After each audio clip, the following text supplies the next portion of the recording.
ज़्यादातर सरकारों का स्वभाव होता है वो ये मिजाज में रहते हैं हमने तो सब कुछ कर लिया, हम तो सब कुछ करते हैं। मैं नहीं मानता हूँ मैंने सब कुछ कर लिया है। मैंने ज़्यादा से ज़्यादा करने का प्रयास किया है, सही दिशा में जाने का प्रयास किया है। फिर भी बहुत कुछ है जो मुझे अभी भी करना है, क्योंकि मैं देखता हूँ मेरे देश की कितनी आवश्यकताएं हैं। हर परिवार का सपना, वो सपना कैसे पूरा हो, ये मेरे दिल में पड़ा हुआ है। और इसलिए मैं कहता हूँ जो हुआ है वो ट्रेलर है, आपको अच्छा लगा है, लेकिन मैं बहुत अधिक करना चाहता हूँ। उस अर्थ में मैं उस बात को कहता हूँ। दूसरी बात है कि 2047 का जो विजन का सवाल है, एक तो मैं लंबे समय तक मुख्यमंत्री रह करके आया हूँ और मैं अनुभव करता था कि बार बार चुनाव, आचार संहिता, किसी भी राज्य में चुनाव हो तो मेरे राज्य से 30-40 सीनियर अच्छे अफसर ऑब्जर्वर के नाते जाते थे इलेक्शन ड्यूटी, तो 40-50 दिन तक वो बाहर रहते थे। तो मुझे चिंता रहती थी कि मैं सरकार कैसे चलाऊं, क्योंकि देश में ऐसे चुनाव होते ही रहते और मेरे ऑब्जर्वर जाते रहते। तो फिर मैंने सोचा कि मैं ये इसको वैकेशन नहीं मानता हूँ। मैं चुनाव होगा तो उस पीरियड को वैकेशन के रूप में नहीं लूँगा। मैं अफसरों को पहले से काम देता हूँ, भाई अगली सरकार के लिए ये काम करो। तो मैं उस समय भी 100 दिन का प्लान करता था। हाँ, उसी पे पूछना था मुझे। हाँ। अभी तो चुनाव हो ही रहे हैं, अभी रिजल्ट्स भी नहीं आए और आप 100 दिन का प्लान बना रहे हैं। मैं चुनाव में जाने से पहले शुरू किया। हाँ। और दरअसल मैंने कैसे किया कि मैं पिछले 2 साल से 2047 को ध्यान में रख के काम करता था, और उसके लिए मैंने देश भर में लोगों के ओपिनियन मांगे, सुझाव मांगे। शायद 15 लाख से अधिक लोगों के मैंने सुझाव दिए हैं कि वो आने वाले 25 साल में हिंदुस्तान को कैसे देखना चाहते हैं। और मैंने सभी यूनिवर्सिटीज़ को कांटेक्ट किया, मैंने अलग अलग एनजीओ को कांटेक्ट किया, संगठनों को, और 15-20 लाख लोग उन्होंने इनपुट दिया। फिर मैंने एआई की मदद ले करके उसको सब्जेक्ट वाइज बनाया। उसका काफ़ी मैंने आर्टिफिशियल इंटेलिजेंस, हाँ, टेक्नोलॉजी का भरपूर उपयोग किया। ओके। मैंने हर विभाग में अफसरों की एक डेडिकेटेड टीम बनाई कि भाई इस पर काम कीजिए, कैसे हो सकता है अगले टर्म के लिए, 25 साल के लिए। 25। और फिर मैंने खुद ने उनके साथ बैठा, प्रेजेंटेशन दिए 2-2, 2.5 घंटे, और मेरा विजन के अनुरूप क्या चीज़ें हैं, कौन सी चीज़ें डुएबल हैं, कौन सी चीज़ें डुएबल नहीं। थोड़ा सा ट्रेलर बता सकते हैं? उसको मैं ऐसा है कि आचार संहिता चल रही है। अच्छा। मैं अभी अगर इन चीज़ों को बताऊंगा तो शायद कोई उसको गलत अर्थ में ले लेगा, तो मैं उसमें फंसना नहीं चाहता हूँ जी। लेकिन इसमें कुछ छुपा हुआ नहीं है, मिल ही जाएगा। दूसरा मैंने कहा कि मैं चाहता हूँ कि ये जो मैं डॉक्यूमेंट बना रहा हूँ, जो मेरा विजन है जी, लेकिन वो विजन मोदी की बपौती नहीं है, वो 15-20 लाख लोगों के विचारों को उसमें समाहित गए। एक प्रकार से इसकी ओनरशिप देश की है। 15-20 लाख लोग इनपुट देते हैं, मतलब पूरा देश दे रहा है जी। मैंने क्या किया है कि मैंने उसको अभी डॉक्यूमेंट के रूप में तैयार करवा रहा हूँ। जैसे ही चुनाव प्रक्रिया पूरी हो जाएगी तुरंत वो स्टेट को भेज दिया जाएगा। ओके। मैं चाहूँगा कि स्टेट उस पर काम करे। स्टेट को क्या लगता है, क्या हो सकता है, क्या नहीं। और वो सिर्फ बीजेपी स्टेट्स नहीं है, सभी नहीं, पूरा देश, ये देश का है, ये भाजपा का नहीं है जी। ओके। ये काम देश का है जी। फिर मैं नीति आयोग की मीटिंग बुलाऊंगा, उसमें इस पर व्यापक चर्चा करूंगा मुख्यमंत्रियों के साथ, और फिर उसमें से एक फाइनल चीज़ बनेगी। दूसरी तरफ मैंने अफसरों को कहा है कि अभी जो हमारे सामने चित्र बना है, जो कुछ भी इनपुट आए उसके आधार पर मैंने अपने इनपुट दिए।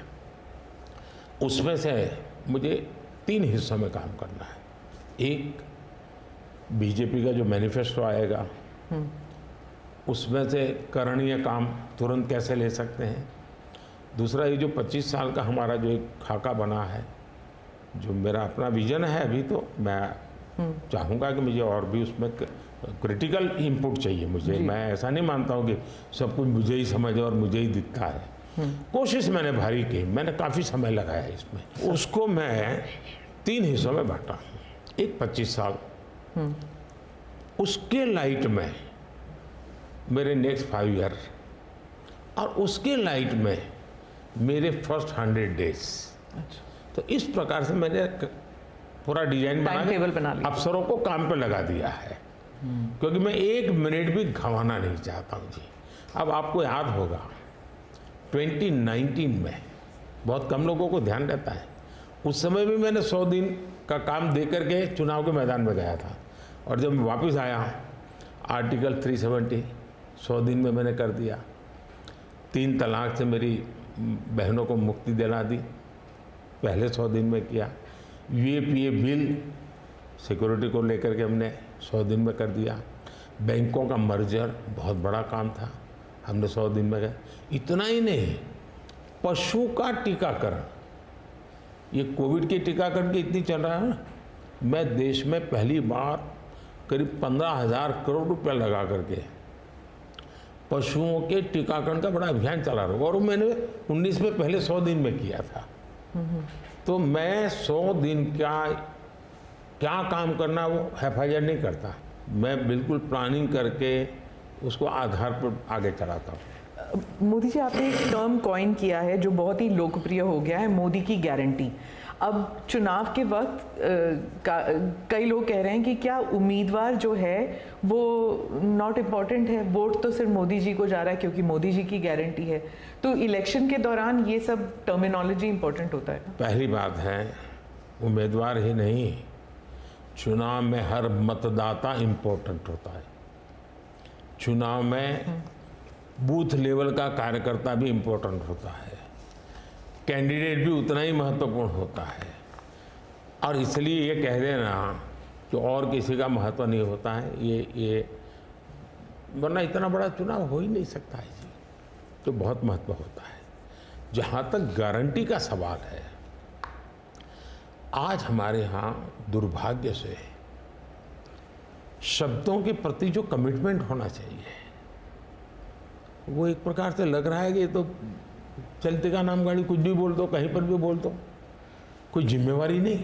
अब आप देखा होगा इन दिनों एक नेताजी के पुराने ढेर सारे वीडियो बाजार में घूम रहे हैं, और उनके एक विचार से दूसरा विचार कितना कॉन्ट्राडिक्टरी है। अब लोग एक साथ देखते हैं, अरे ये आदमी इतना हमें मूर्ख बनाता था, हमारी आँख में धूल झोंकता। अभी मैंने एक नेता का भाषण सुना, उन्होंने कहा एक झटके में मैं गरीबी हटा दूंगा। अब जिनको 5-5, 6-6 दशक देश का राज करने को मिला, वो जब आज कहेंगे कि मैं एक झटके में गरीबी हटा दूंगा, तो देश सोचता है ये क्या बोल रहे हैं। तो मुझे लगता है पॉलिटिकल लीडरशिप की क्वेश्चनेबल होती जा रही है। ऐसे में प्राण जाए और वचन न जाए, ये महान परंपरा से हम निकले हुए लोग हैं। मैं मानता हूँ नेताओं ने ओनरशिप लेनी चाहिए, जिम्मेवारी लेनी चाहिए। मैं जो बोल रहा हूँ मतलब मेरी जिम्मेवारी है, ये कोई करेगा ऐसा करेगा ऐसे नहीं चलता है। और उसमें से मैंने बल दिया है गारंटी का, मैं कमिटमेंट भी करता हूँ और उसका मैं ओनरशिप ले रहा हूँ। और जब ओनरशिप लेते हैं ना तो देश को भरोसा होता है। आज आप देखिए कि हम जो बात कहते हैं उस पर लोगों का भरोसा है। 370 हटाऊंगा, भले हमें पार्टी का जन्म हुआ तब से हम कह रहे थे, हमारे श्यामा प्रसाद मुखर्जी ने बलिदान दिया था, लेकिन हम उस पर पक्के मन से लगे हुए थे। जब मेरा मौका आया मैंने पूरी हिम्मत दिखाई, 370 गई और आज जम्मू कश्मीर का भाग्य बदल गया। 3 तलाक कितने ही चीजों से गुजरा, पॉलिटिकल लीडरशिप डर गई, लोगों को रहा भी इनके पर क्या भरोसा करे। ये तो एक बार एक बोलते दूसरी बार, लोगों का भरोसा तब बनता है, कहेगा यार ये खुद खड़े रहेंगे, ये खड़े रहेंगे, और जाना भी है तो जिम्मेवारी लेकर के जाएंगे कि भाई ये था, मैं सोचा था नहीं कर पा रहा हूँ, मैं जा रहा हूँ वापिस। लेकिन भरोसा बहुत बड़ी ताकत होती है, और भारत जैसे देश में ये भरोसा को मैं अपनी जिम्मेवारी मानता हूँ, और इसलिए मैं बार बार गारंटी ये कहता हूँ। मोदी जी, आप भरोसे की बात करते हैं, जब भी हमारे कैमरा टीम्स जहाँ भी जाते हैं वो सब यही कहते हैं कि जो मतदाता हो या कैंडिडेट हो वो सब यही बात करते हैं, मोदी पर भरोसा। तो have we come to this situation जहाँ पे पहले होते थे, बोला जाता था कि Indira is India, India is Indira, और अब है मोदी इज़ भारत, भारत इज़ मोदी। क्या उस लेवल पर पहुँच गए हैं? ऐसा है कि देश ये कहता है, और जो मैं खुद भी फील करता हूँ, कि ये माँ भारती का बेटा है, ये माँ भारती का संतान है। उससे ज़्यादा न लोग मुझे मेरे लिए सोचते हैं, न ही मेरे लिए बोलते हैं। भारत माँ का संतान है, माँ की सेवा कर रहा है।